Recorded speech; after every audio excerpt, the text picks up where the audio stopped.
Today, in this video I'm going to talk about Canada immigration new update. In this video I'm going to talk about the Air Canada anticipating recovery in demand as travel restrictions are eased. If you are interested in this topic, please watch till the end of this video for latest immigration updates and news. Please like this video, subscribe to the YouTube channel and don't forget to hit that notification bell icon. Let's get into the video. Air Canada is anticipating a recovery in demand in the coming months as travel restrictions are eased and leisure passengers look to get away after being grounded by COVID-19. Although overall bookings remain below pre-pandemic levels, customer interest began to increase in June with the elimination of quarantines for fully vaccinated returning Canadians and the removal of other travel restrictions. We can now optimistically say that we are turning a corner, and we expect to soon see correlated financial improvements, CEO Michael Rousseau said Friday during a conference call. Indications are that the worst effects of the COVID-19 pandemic may now be behind us.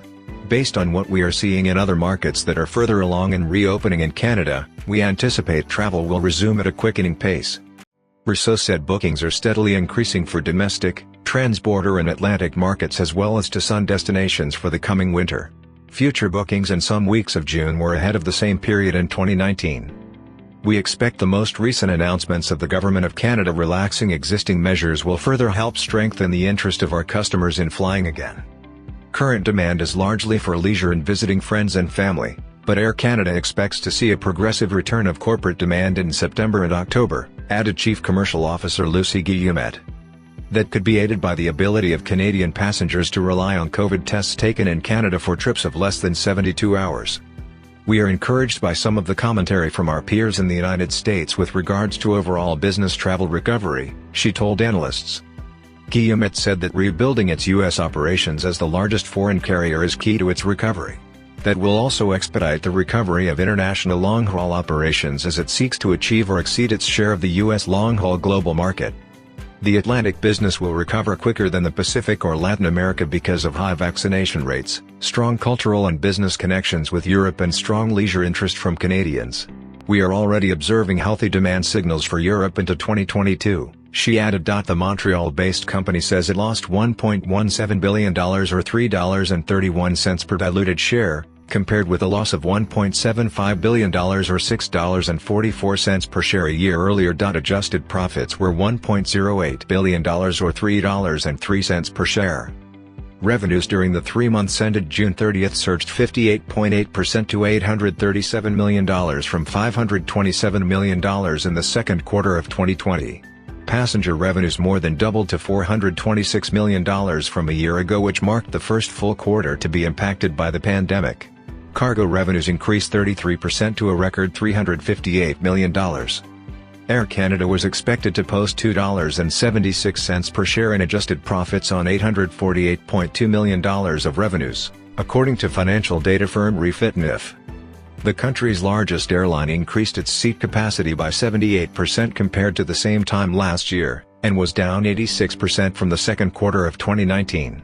It plans to increase available seat miles in the third quarter, so capacity will be 65% below the same period in 2019. In August, its domestic capacity is expected to be about two-thirds of what it was in 2019. The third quarter outlook pointed to healthy demand recovery and a significant improvement in daily cash burn, Walter Spracklin of RBC Dominion Securities wrote in a report.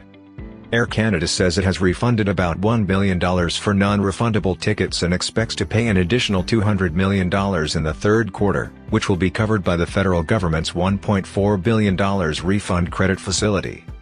The airline says it has recalled about 2,900 employees in June and July as it restores service this summer to destinations, particularly in Canada and the U.S. More workers will be called back for the fall season. Air Canada has retained about half of its workforce, including the vast majority of pilots who have remained current and ready to fly when conditions warrant. While it works to rebuild operations, the airline said it is also preparing to meet the challenges from increased competition stemming from expansion plans for Porter Airlines and Flair Airlines. Porter plans to add jet service from several gateways, including Toronto's Pearson Airport, in the second half of next year, while Flair is adding aircraft and routes.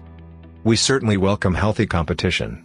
But suffice to say, we will be ready to deal with that situation, Rousseau said of Porter. He also said the failed purchase of Transat may have been beneficial long-term, but it would have been very difficult to integrate while also focusing on the post-COVID recovery. Hopefully the details and information as presented in this video is helpful. Canada Immigration News Channel will be releasing a new video when new information is available on any of these updates or requirements. If you have not subscribed, please like this video and subscribe to the channel. Don't forget to click on that notifications bell icon. See you sooner in next new immigration video.